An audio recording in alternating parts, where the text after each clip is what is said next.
Bonjour à tous. On va pouvoir commencer. Tout d'abord, je vous remercie d'assister à ce webinaire de présentation du module Tilki dans Salesforce, plus précisément dans Sales Cloud. Et on va notamment pouvoir voir les impacts favorables de Tilki dans les processus code to cash au cours de ce webinaire. Donc, petite présentation des deux intervenants du jour. Donc, je me présente, Baptiste Renaud. Moi, je suis en charge du marketing chez Tilki, notamment de toutes les actions autour de l'écosystème Salesforce. Et je suis accompagné de Tristan de Fournas, qui se chargera de vous faire une petite démonstration donc, de Tilki dans Salesforce, et notamment tout ce qui est envisageable de faire autour des processus Quote to Cash. Alors, en termes de déroulé du webinaire, c'est assez simple. On commencera par une petite introduction avec des éléments de contexte autour du commerce en B2B en 2020 et les enjeux qu'il implique. Dans un second temps, je vous ferai une petite introduction de Tilki, de ce que la solution permet de faire. Dans un troisième temps, Tristan se chargera de vous faire une petite démo très contextuelle de Tilki dans Sales Cloud avec des interactions avec Salesforce CPQ, notamment. Dans un quatrième temps, on vous parlera des bénéfices à utiliser la solution Tilki dans Salesforce. Et dans un dernier temps, naturellement, on gardera un petit moment pour répondre à vos éventuelles questions. J'en profite pour vous préciser que vous pouvez poser toutes vos questions au travers du chat tout au long du webinaire. Simplement, on prendra le temps d'y répondre en fin de présentation. Mais n'hésitez pas à poser vos questions dès lors qu'elles vous viennent en tête. Donc pour commencer, quelques éléments de contexte autour du commerce B2B en 2020. Il se trouve aujourd'hui qu'en fait, on est confronté à un véritable paradoxe dans le commerce B2B. Pour la simple et bonne raison en fait qu'on a de plus en plus de moyens, de canaux pour toucher des décideurs, pour interagir avec eux, mais ce qui est paradoxal en fait, c'est que c'est super difficile, c'est de plus en plus difficile même de les atteindre, puisque qui dit plus de canaux pour les toucher dit beaucoup plus de sollicitations auprès des décideurs, et donc de plus en plus de difficultés à interagir avec eux. Ainsi, première statistique assez intéressante, il y a 38% des commerciaux en B2B qui estiment qu'il est plus compliqué aujourd'hui de toucher les décideurs qu'il y a 5 ans. Donc l'impact sur le business, il est assez évident et assez simple à comprendre. Plus les décideurs sont difficiles à toucher, plus les cycles de vente se rallongent et plus les ventes mettent du temps à se dessiner. Donc, on a effectivement, par rapport à il y a 5 ans, une augmentation du cycle de vente de 22% en B2B, encore une fois. Les décideurs sont de plus en plus difficiles à toucher, les ventes sont de plus en plus longues à se dessiner. Donc, les commerciaux, par extension, trouvent qu'il est de plus en plus difficile de vendre en B2B. On le verra par d'autres éléments présentés sur la slide suivante, mais les commerciaux estiment qu'il est aujourd'hui plus complexe de vendre en B2B qu'il y a 5 ans, en tout cas pour 34% d'entre eux. Quelques éléments statistiques maintenant sur l'organisation du temps des commerciaux. Alors, on pourrait estimer, je pense, assez logiquement que les commerciaux devraient passer une grosse majorité de leur temps à essayer de vendre, puisque c'est leur cœur de métier. Mais en fait, on se rend compte que la réalité du terrain est tout autre, puisque 60% quasiment de leur temps de travail est consacré à des tâches qui ne sont pas des tâches qui vont impacter directement le chiffre d'affaires, c'est des tâches qui ne sont pas commerciales à proprement parler. Ils allouent uniquement 40% de leur temps environ à des tâches commerciales, donc des rendez-vous de prospection, des appels téléphoniques auprès des prospects et des rendez-vous physiques, naturellement. Donc c'est assez éloquent ces statistiques, étant donné que voilà, la mission première d'un commercial, c'est de vendre. Il y a beaucoup trop de temps qui est passé à effectuer des actions qui n'auront pas d'impact direct sur le chiffre d'affaires. Les commerciaux naviguent un petit peu à vue, il manque de données contextuelles pour être performants. Ils ont beaucoup de données à disposition dans le CRM, mais ils ne savent pas forcément comment les exploiter. Et ils sont souvent obligés de refaire une passe dessus, d'essayer de les qualifier, de déterminer si elles sont pertinentes ou non pour être performants. Donc voilà, c'est assez éloquent comme statistique.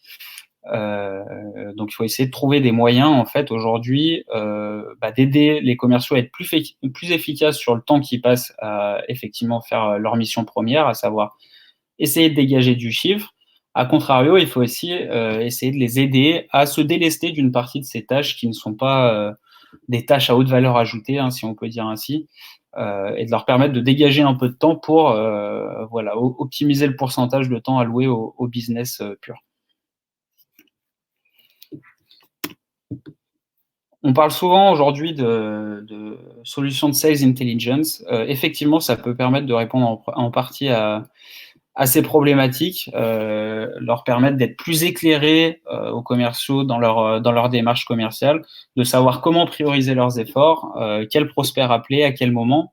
Et on voit tout de suite, au travers de ce slide, que les solutions de sales intelligence peuvent permettre aux commerciaux de performer plus.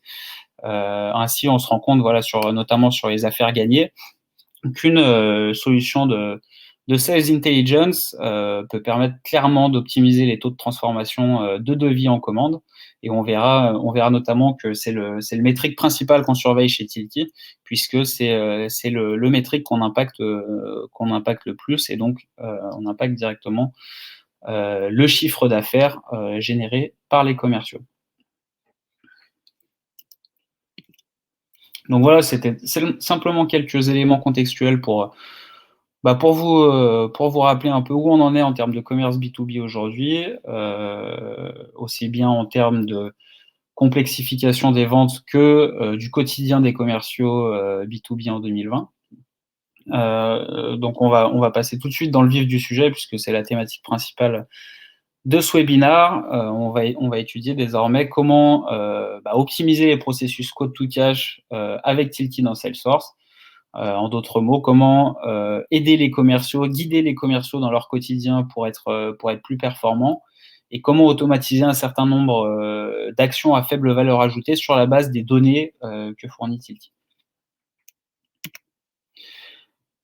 Donc, qui est Tilty? On est donc un ISV partner Salesforce et on édite un module qui est intégré nativement dans Salesforce, notamment dans Sales Cloud et également dans Marketing Cloud, même si c'est moins la thématique du webinaire de ce jour. Et en fait, le module Tilty, très simplement, sur la base d'une technologie de tracking de documents numériques, va permettre aux commerciaux de détecter et d'analyser les signaux d'intérêt des prospects vis-à-vis de documents commerciaux qu'ils ont pu envoyer, donc un devis, une plaquette, une proposition commerciale. Et du coup, les commerciaux vont pouvoir exploiter ces données pour mieux gérer leurs efforts commerciaux, prioriser leurs relances en fonction du timing du prospect et de ses points d'intérêt dans les éléments qui ont été envoyés. Je vous le disais, on édite effectivement un logiciel qui intègre une technologie d'analyse des comportements de lecture sur les documents numériques.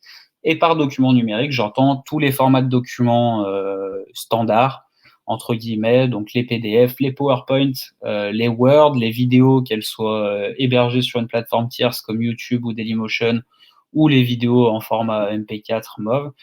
Bref, sur tous ces types de documents, on va être en mesure de vous dire qui lit les documents, à quel moment, pendant combien de temps, sur quelle page il s'arrête, etc. En gros, donner une visibilité totale sur la lecture des documents qui sont envoyés, un peu à l'image d'un Google Analytics qui analyse les comportements sur les sites internet. Nous, on est le pendant de Google Analytics, mais sur les documents numériques. Forcément, qui dit analyse des comportements de lecture dit données. et on va forcément remonter toutes ces données de lecture directement dans Salesforce, principalement dans l'objet opportunité, puisque là on parle de génération de devis, de propositions commerciales, mais ça fonctionne également dans d'autres objets Salesforce. Je pense notamment aux pistes, voire aux éléments de facturation. Comment ça marche techniquement? Honnêtement, c'est plutôt très simple. On va donc soit générer un document directement depuis Salesforce, donc par exemple via Salesforce CPQ, ou importer des documents depuis son ordinateur dans l'objet Salesforce de notre choix.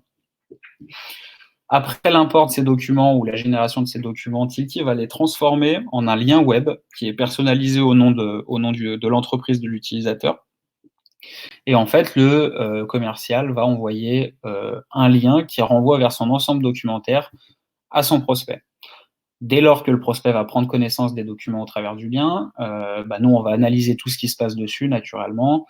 On va identifier les pages qui sont les plus lues, le pourcentage de lecture, le temps de lecture, etc. Et on va remonter toutes ces informations directement dans l'objet d'origine dans Salesforce, depuis lequel ont été envoyés les documents.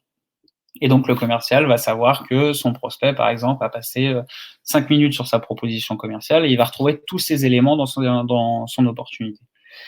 Dès lors, il va pouvoir concentrer ses efforts commerciaux sur les opportunités pour lesquelles il y a un véritable niveau d'intérêt et surtout, il va pouvoir rappeler son prospect, reprendre les devants au bon moment. Au-delà de cette technologie brute, entre guillemets, de tracking de documents numériques, on fournit également un scoring basé sur un algorithme de machine learning qui va en fait permettre au commercial de savoir très vite quel est l'intérêt réel porté sur les documents par le prospect et donc de prioriser très facilement en un coup d'œil en fait ses efforts commerciaux. Il saura donc s'il faut par exemple rapidement rappeler son prospect ou si par exemple ça vaut pas le coup encore de passer du temps sur cette opportunité-là parce que le prospect n'est tout simplement pas mature.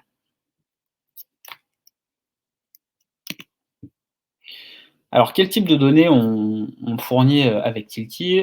Pour l'instant, j'ai parlé uniquement des données à une échelle individuelle, à l'échelle du commercial. Donc, effectivement, pour chacun des prospects que le commercial va adresser, comme je vous le disais, le commercial va savoir tout ce qui se passe dessus, sur les documents qu'il a envoyés, et donc connaître les différents points d'intérêt et le timing d'achat des prospects et des clients, de sorte d'être plus performant dans la relation avec chacun de ses clients. Donc ça, c'est le premier niveau de données qu'on fournit. Le deuxième niveau, et qui est notamment très pertinent dans des logiques d'automatisation, c'est qu'on va pouvoir agréger en fait toutes ces données qu'on fournit à l'échelle de chaque prospect. Et en les agrégeant, on va pouvoir connaître les grandes tendances comportementales, par exemple pour chaque segment d'industrie qu'on adresse ou pour chaque typologie d'offres, pour ajuster en fait les process commerciaux et marketing. Je vous donne un exemple assez simple d'un de nos clients qui utilise Tilty dans Salesforce.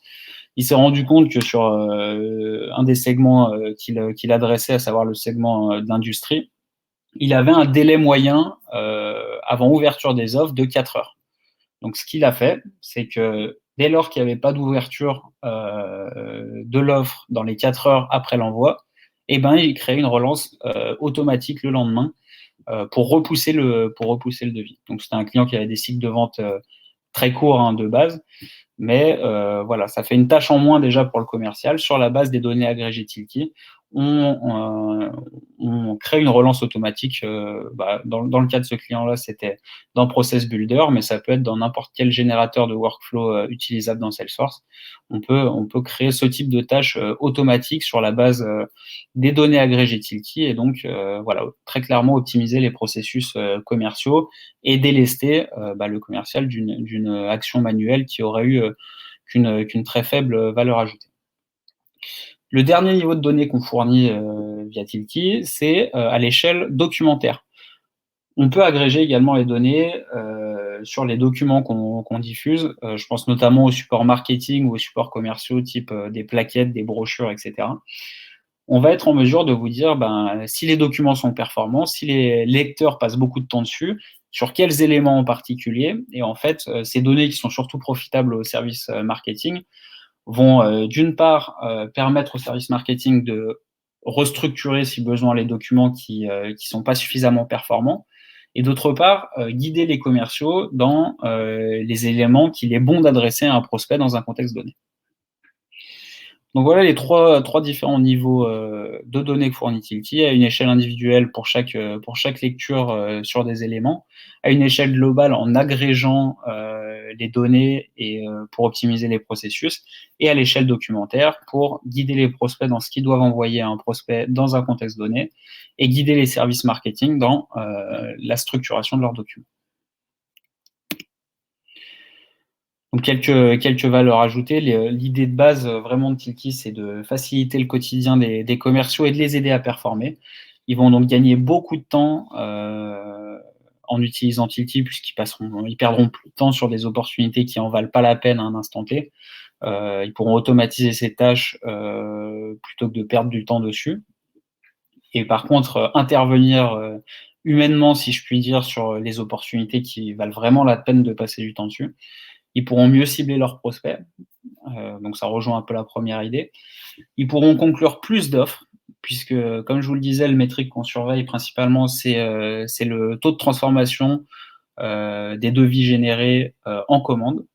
C'est le métrique qu'on impacte le plus. Sur la dernière étude qu'on a faite, on avait environ 20% d'augmentation du taux de transformation, ce qui est loin d'être négligeable.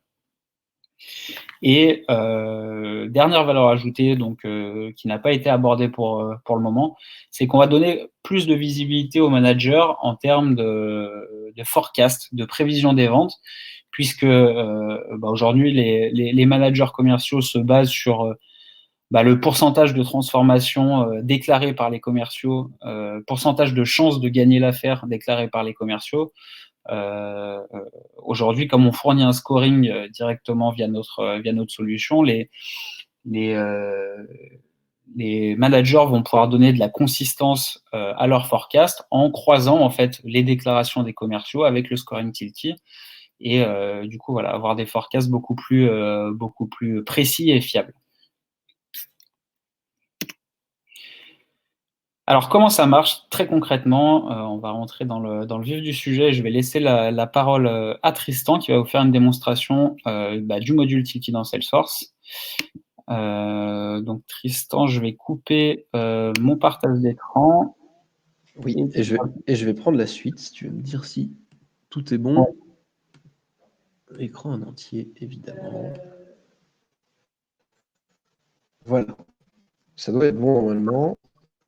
Alors, ça charge pour l'instant. On m'entend bien? Oui. Alors, je suis passé sur Salesforce. Dis-moi si c'est bon. Pour l'instant, on a un écran noir. D'accord. J'ai la chance d'avoir de jolis soucis Internet en ce moment. C'est le plaisir. Dis-moi si ça marche ou pas, sinon on passera sur ton écran. Alors non, pour l'instant, on a toujours un écran noir. Enfin, en tout cas, c'est mon cas. Bon, et ben, il ne sera pas d'accord aujourd'hui. Écoute, je te propose qu'on fasse la solution de backup qu'on avait prévue. Ouais. Et que tu passes sur ton écran et que je guide à ce niveau-là. Ok. Et bien, tac. Activer le partage d'écran. Ok, me voilà sur Salesforce. Normalement, vous voyez bien mon écran. En tout cas, je l'active. Non, moi je le vois bien de mon côté en tout cas. Donc désolé pour ce petit dérangement. La démo sera peut-être un petit peu moins fluide, mais elle sera là quand même. On fait fi d'Internet. On arrive à se débrouiller. Donc bonjour à tous, effectivement, Tristan de Fournas, avant-vente chez Tilty. Et pour vous présenter l'intégration de Tilty dans Salesforce, on va se mettre dans le rôle d'un commercial de chez Tilty. Qui justement vient vendre du Tilty, mais à Salesforce cette fois. Donc pour ce faire, j'étais en discussion avec mon interlocuteur chez Salesforce et au fur et à mesure de la discussion, il a montré de l'intérêt pour une cinquantaine d'utilisateurs sur une offre d'1 an, avec une hésitation sur savoir qui intégrerait Tilty au sein de Salesforce. Est-ce que ce serait nous? Est-ce que ce serait eux? Donc la création de 2 codes différentes la quote 33 et 34, avec la variation de prix qui va. Et à partir de ces quotes, donc je vous esquive toute la création de celle-ci, on a généré 2 documents donc qui sont présents dans les notes et attachments en dessous, en plus d'être présents dans les quote documents. Et ce sont ces documents-là que l'on va pouvoir récupérer grâce à l'intégration de Tilki et qu'on va pouvoir envoyer. Donc pour pouvoir envoyer, on va remonter ici et on va avoir la présence de Tilki Project, qui est donc l'intégration de Tilki au sein de Salesforce. À savoir qu'un projet dans Tilki, c'est un ensemble documentaire sécurisé à partir duquel on vient générer le lien d'accès pour notre interlocuteur, notre ou nos interlocuteurs, on peut en générer plusieurs, et c'est l'objet dans lequel vont être remontées toutes les informations de lecture qui sont effectuées. Donc, pour en créer un, effectivement, on clique sur la petite flèche, on clique sur le petit new, et donc là, on remarque que toutes les informations sont déjà récupérées de l'opportunité à partir de laquelle l'élément est créé. Donc, on a le nom de l'opportunité, de la compte, le contact, les documents qui sont là, et effectivement, comme le montre Baptiste, le nom du projet qui est automatiquement créé. Donc, on vient sélectionner le contact pour qui on vient générer le lien d'accès, les 2 documents que l'on a générés, et on va, à partir de là, utiliser un modèle. Alors, un modèle, c'est un ensemble documentaire pré-packagé. Donc là, on va prendre celui qui s'appelle quote plus CGV, qui correspond à l'envoi de quote à mon interlocuteur, et dans lequel je vais retrouver 3 documents qui sont déjà installés, à savoir une présentation de Tilki, les CGV de notre offre, et la présentation d'une offre supplémentaire qui peut-être intéressera mon prospect et pourrait, qui sait, peut-être faire de l'upsell. Une fois que j'ai tout sélectionné, je crée mon nouvel élément. Et tout s'agrège et vient se créer donc, dans un objet spécifique Tilki Project pour être précis, et dont l'interface première est celle-ci. Et la première chose, et la chose qui est la plus importante pour un commercial une fois qu'il sait utiliser Tilki, c'est le lien d'accès qui est disponible. Alors, il est disponible sous 2 formats. Soit vous pouvez directement le sélectionner et donc le copier-coller dans n'importe quel type de canal de communication, puisqu'on peut l'envoyer par mail, par LinkedIn, par SMS, par n'importe quel moyen de communication, ou alors l'envoyer directement par email à travers l'outil Salesforce qui est présent ici et qui peut donc venir récupérer les différents templates qu'on aura mis en avant. Autre élément, on va retrouver en haut le project status, le first access date et le last access date et total loading time et le nombre de connexions, qui sont les premières informations que l'on vient récupérer, et surtout, effectivement, le success rate dont vous parlez, Baptiste, tout à l'heure, qui est la note que l'on va calculer en fonction des comportements de lecture des interlocuteurs, et qui va donner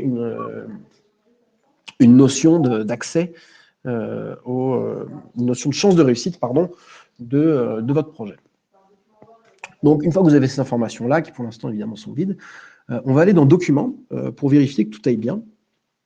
Et dans Documents, vous allez voir que on va retrouver les 2 quotes qu'on a générées, mais on va également retrouver les 3 documents qui sont présents dans le modèle, donc la présentation de Tilki, les CGV, la présentation de Tilki for Event. Là, dans ce cadre-là, on va retirer le fait pour les CGV d'être signé. On y reviendra plus tard, mais pour l'instant, on ne souhaite pas que ce soit signable. Et on va renommer les 2 éléments quotes qui, pour l'instant, ne sont quand même pas très beaux. Donc, le premier en licence plus intégration et le deuxième en licence seulement. À savoir que ces noms-là sont des noms qui vont être visibles pour votre interlocuteur, mais qui ne vont pas modifier le nom des documents en interne, donc qui ne vont pas bouleverser les processus déjà mis en avant. On veut s'assurer que tout soit bon, et on va aller prévisualiser les documents à travers le bouton Preview qui est présent effectivement ici, et qui va nous ouvrir une nouvelle fenêtre, et qui est l'ensemble documentaire sécurisé, tel que votre interlocuteur va le recevoir. Donc là, il est brandé aux couleurs de Tilki, en noir et en orange, mais il peut être mis en marque blanche ou autre. Et alors, première chose qu'on peut voir, effectivement, c'est que dans les 2 licences qu'on a fait, on s'est trompé sur le nom des éléments. Là, l'élément licence, c'est celle qui comprend licence et intégration, alors que licence plus intégration, si on remonte sur la quote, va nous montrer qu'on a uniquement licence. Donc, ce qu'on va faire, c'est qu'on va facilement aller renommer les documents directement au sein de l'élément. Donc, on va supprimer le plus intégration qu'on va mettre en dessous. Et vu qu'on a envie de pousser l'élément avec l'intégration, on va remettre le document licence plus intégration au-dessus du document licence, simplement avec un drag and drop qui permet de repositionner les différents éléments, et tout est déjà mis à jour, aucun changement n'est à faire, pas de sauvegarde à faire, tout est automatique. Et si on retourne sur l'élément de preview et qu'on réactualise, tout est déjà en place, les modifications ont été faites, et les documents ont bien été modifiés. Du moins les noms des documents, évidemment. Donc une fois qu'on a fini le paramétrage de nos documents, on va vouloir envoyer le lien à notre interlocuteur. Donc pour ce faire, on va effectivement revenir sur l'opportunité, cliquer sur l'onglet Links, qui contient le lien d'accès à notre interlocuteur, et on va simuler une lecture sur ce document-là. Donc on va avoir envoyé par mail à notre interlocuteur, et qui va l'avoir lu, et juste lis-le dans un nouvel onglet. Et donc là, on va être dans la place de l'interlocuteur qui reçoit notre email, qui clique sur le lien et qui arrive sur l'ensemble documentaire qui est exactement le même que celui qu'on a vu tout à l'heure et qui va effectuer sa lecture. Alors, pour vous simplifier la vie, on a préalablement simulé une première lecture, donc on va pouvoir fermer cet onglet-là et retourner sur l'élément suivant. Voilà. Et donc là, je suis sur mon opportunité créée, j'ai créé mon document et j'ai mes informations de lecture qui ont été effectuées sur l'ensemble documentaire que j'ai envoyé. Donc la date d'accès, le success rate, le temps total de lecture. Mais ça, ce sont des informations primaires, on va dire, les informations que l'on pousse en priorité pour effectuer des actions rapides. Mais là, j'ai envie de savoir en détail ce que mon interlocuteur a lu, et pour cela, je vais aller dans l'onglet statistiques, qui va me permettre d'avoir le détail de comment mon interlocuteur a lu mes documents. Et il y a deux choses que je peux remarquer. La première, c'est que licence plus intégration a beaucoup plus intéressé mon interlocuteur que licence. Donc, lorsque je vais le rappeler, je vais pouvoir me dire que je vais plus pousser l'accent sur la licence plus intégration, puisque c'est ce qui semble l'intéresser. Le deuxième élément qui est important, c'est qu'il a passé plus d'une minute sur la présentation de Tiki for Events, qui est un élément dont j'avais rapidement parlé dans ma première discussion, mais qui semble l'intéresser.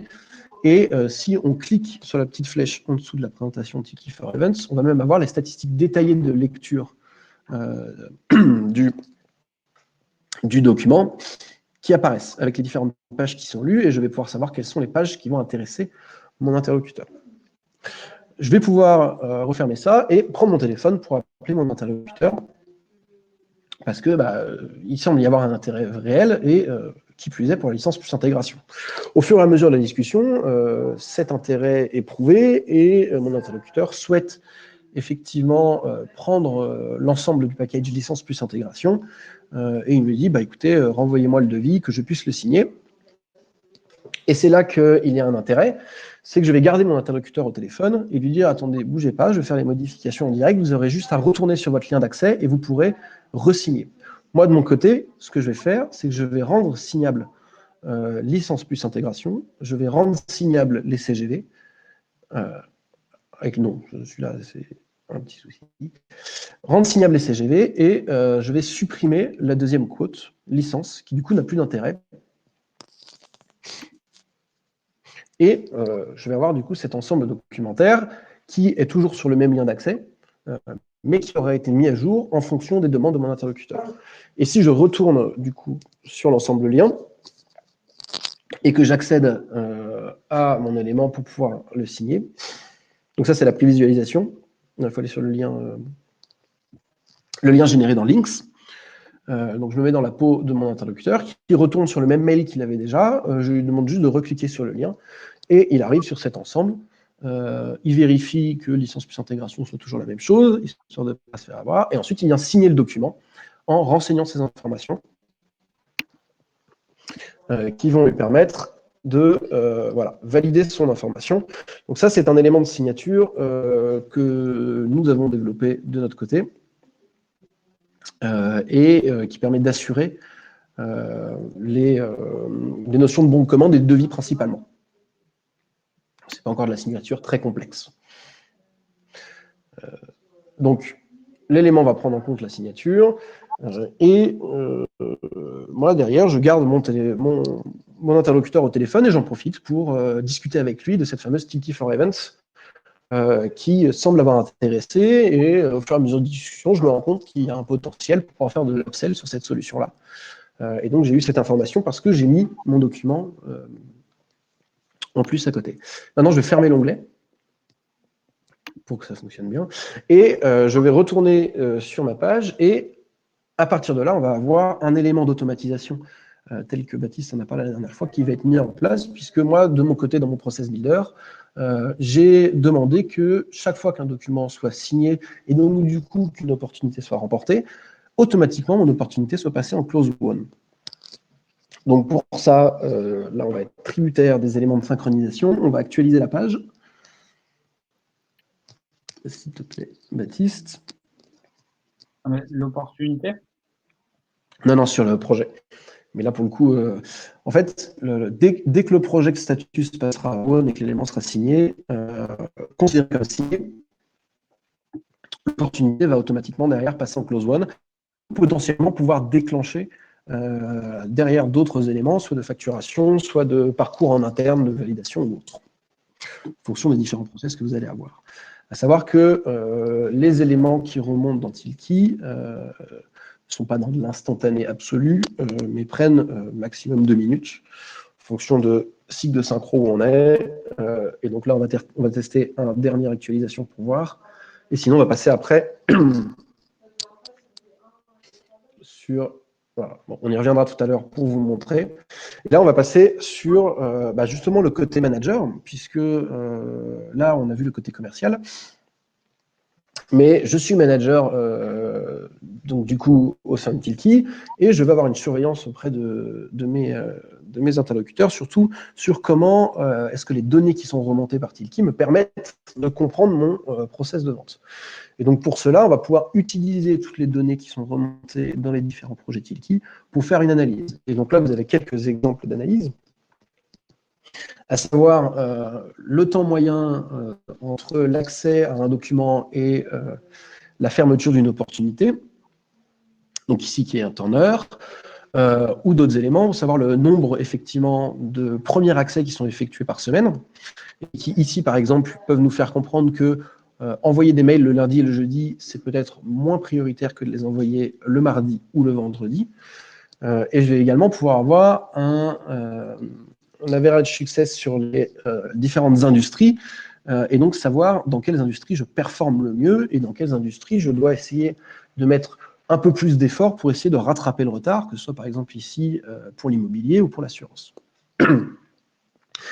Donc ça, ce sont des données comportementales globales qui permettent de connaître mes clients, mais je vais effectivement continuer à descendre, des données qui vont me permettre de m'assurer que les informations remontées par mes commerciaux sont cohérents avec ce qui se passe réellement sur le terrain et donc me permettent d'avoir une vraie vision de direction commerciale et de futur de l'entreprise. Si on prend par exemple ici une comparaison entre la probabilité de réussite d'une opportunité qui est définie par mon commercial et le chance de succès qui, elle, est remontée derrière par Tilki en fonction des comportements de lecture, je vais pouvoir avoir des informations sur la manière dont mes commerciaux gèrent leurs relations. Et si on prend par exemple la première ligne, où mon commercial m'a indiqué une opportunité de probabilité à 100%, qui semble m'indiquer une chance de réussite à 0%, il va falloir que je vais pouvoir aller voir mon commercial et essayer de comprendre pourquoi est-ce que ça ne fonctionne pas. Soit peut-être parce que c'est une non-utilisation de Tilki, soit peut-être parce que c'est un remplissage qui a été fait un peu à la va-vite. Et donc, pouvoir remettre les choses au point et avoir derrière un forecast beaucoup plus clair au niveau managérial. Donc, voilà pour l'ensemble. On va essayer de voir si la synchro s'est faite entre-temps. Pour clôturer tout ça, si tu actualises, on n'est pas sur le bon cycle de synchro. On va donc vous demander de nous croire sur parole. Mais là, c'était un exemple qui était mis en avant. Parmi les exemples les plus utilisés pour l'automatisation des process, on va avoir la création d'une tâche pour une relance le plus rapidement possible pour le commercial en fonction de la note d'intérêt qui est fournie par Tilki. Si par exemple une note d'intérêt est supérieure à 2,5 sur 5, dans ce cas-là, on met une tâche pour demander au commercial de rappeler le plus rapidement possible. Et on va également avoir une deuxième approche qui va être de dire, si jamais le document n'a pas été lu dans les 48 dernières heures, on va faire une relance automatique du mail auprès de l'interlocuteur à travers l'envoi de Salesforce, afin d'éviter à mon commercial de devoir prendre du temps pour faire de la relance sur des opportunités qui sont peut-être assez peu intéressantes et avec des interlocuteurs assez peu intéressés, et ce qui va me permettre à mes commerciaux, du coup, de concentrer leur force de vente uniquement sur les opportunités qui peuvent rapporter à l'entreprise. Voilà pour les éléments de démonstration. Baptiste, si tu veux reprendre de suite. Merci Tristan pour la démo. Effectivement, on n'a pas pu vous montrer la génération automatique de la facture à cause de petits soucis de synchronisation, mais effectivement, nous, on l'utilise en interne et ça fonctionne plutôt très bien. Les bénéfices, je pense que vous avez pu les identifier, on en a déjà un petit peu parlé, hein, mais voilà, les bénéfices principaux, ils sont vraiment pour les services commerciaux.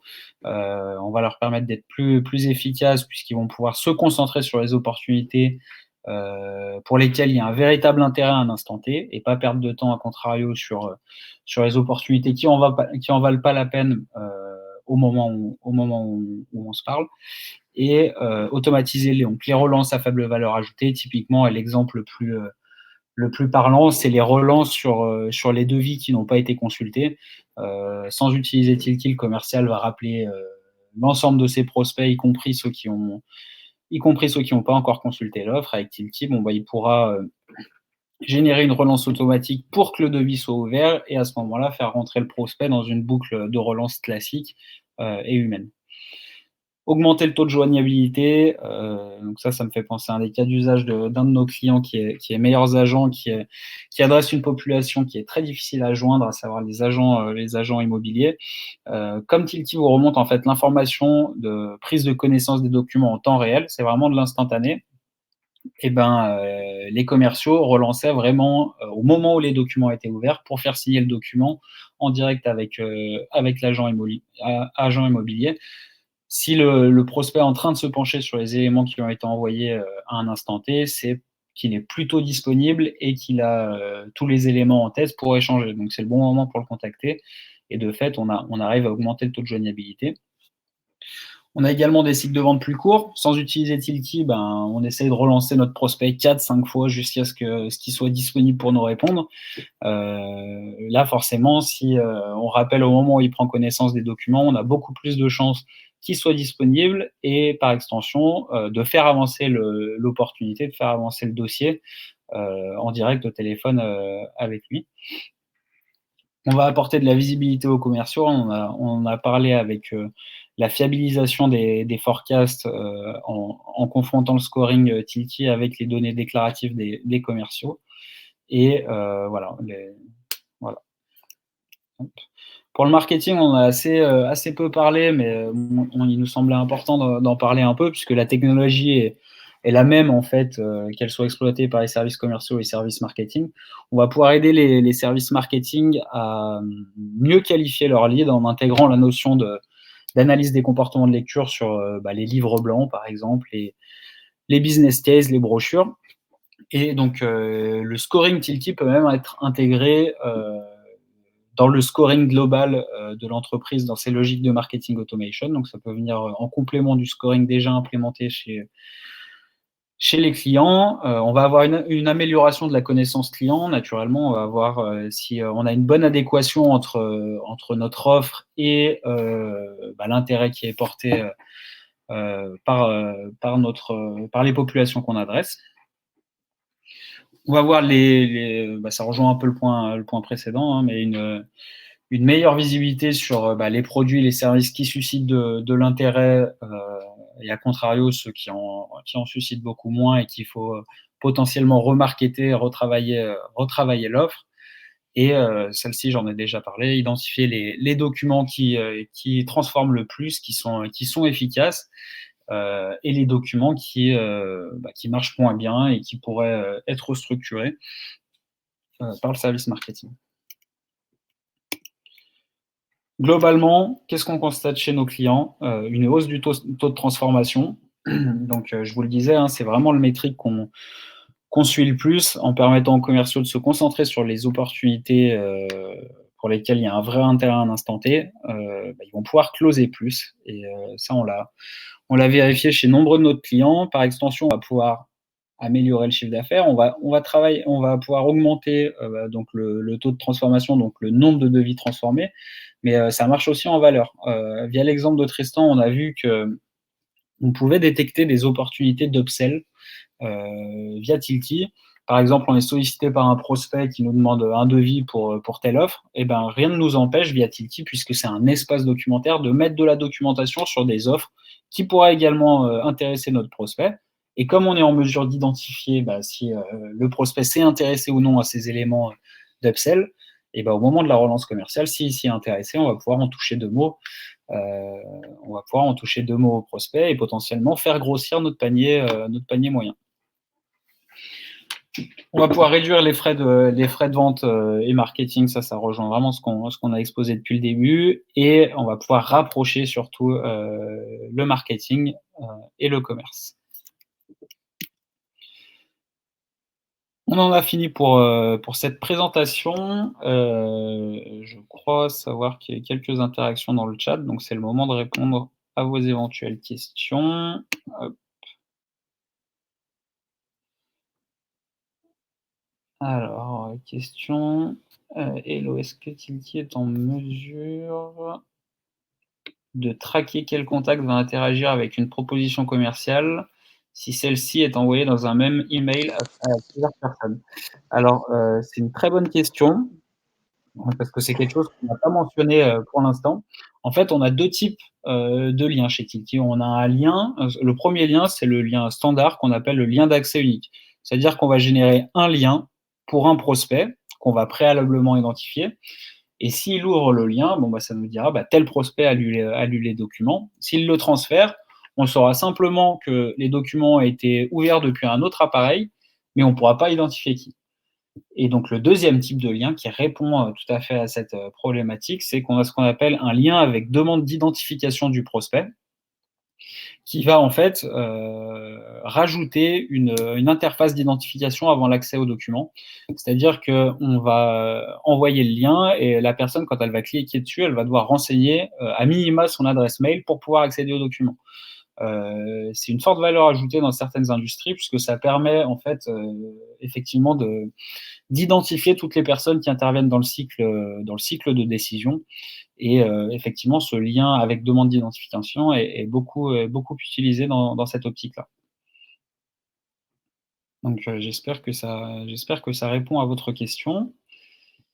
Est-ce qu'éventuellement, on a d'autres questions? On avait une autre question. Il y en a une dans le chat. Avec le contact approprié dans Salesforce. Alors oui, je vous confirme que la synchronisation, si l'adresse mail est semblable à celle qui est renseignée dans Salesforce, on aura effectivement une synchronisation qui s'opérera dans Salesforce. Alors, pour remonter ce lien, alors il y aura effectivement le contact qui sera retrouvé sur son adresse mail, mais à part paramétrage spécifique, les informations de lecture ne remonteront pas directement sur le contact. Mais par contre, au sein du projet créé dans l'opportunité, effectivement, il y aura un lien qui sera fait entre les deux. Effectivement. Merci Tristan pour ce complément. Et on avait également une question sur la signature électronique et sa validité juridique. Alors nous, on a en fait deux types de signatures dans Tilty. On a la signature que nous avons nous-mêmes créée. Ça, c'est le niveau de validité juridique entre guillemets minimal, c'est-à-dire que ça va très bien pour faire signer un devis par exemple, ou des CGV. Mais on passe également par un prestataire qui s'appelle YouSign, et pour les documents un peu plus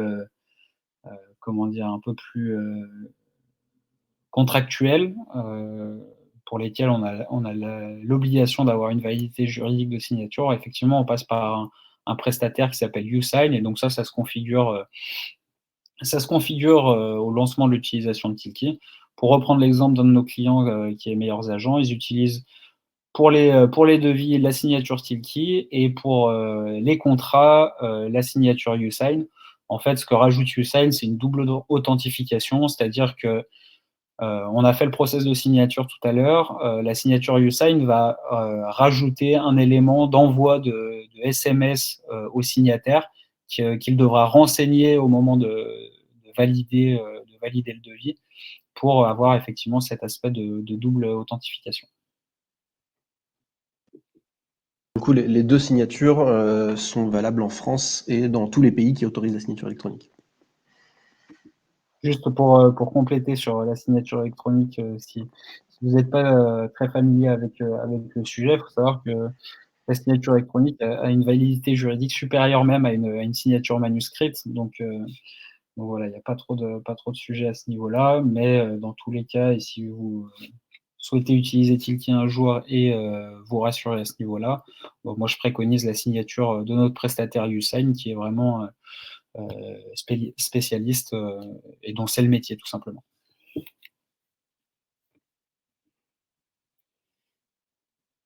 Est-ce qu'on a d'autres questions? Pour l'instant, il semblerait que non.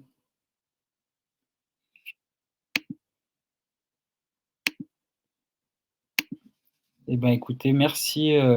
Si on n'a pas d'autres questions, je vous remercie tous d'avoir assisté à ce webinaire. Sachez que vous recevrez le replay si vous voulez vous mémoriser un petit peu le contenu du webinaire. Et puis, naturellement, on se tient à disposition pour échanger dans le futur concernant notre intégration, et si vous potentiellement vous identifiez chez vos clients des besoins autour de la traçabilité des documents émis, notamment depuis Salesforce CPQ. Voilà, je vous souhaite à tous une très bonne journée, et encore merci à tous pour le suivi de ce webinaire. Au revoir.